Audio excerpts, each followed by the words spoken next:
বোন, অনেক সময় পিরিয়ড শেষ হওয়ার পর আবার 1-2 ফোঁটা দাগ দেখা যায়।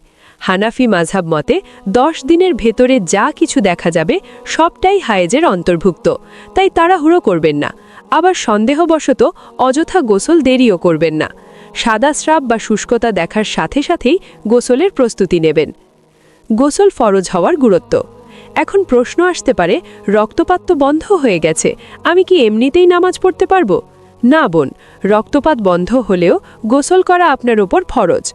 আল্লাহ তাআলা পবিত্র কোরআনে নির্দেশ দিয়েছেন, পবিত্রতা অর্জন ছাড়া নামাজের ধারে কাছেও যাওয়া যাবে না।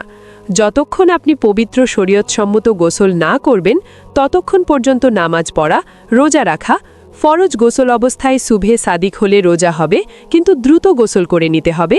কোরআন স্পর্শ করা বা মসজিদে প্রবেশ করা জায়েজ নেই। তাই নিজেকে আল্লাহর প্রিয় বান্দা হিসেবে উপস্থাপন করতে এই গোসলটি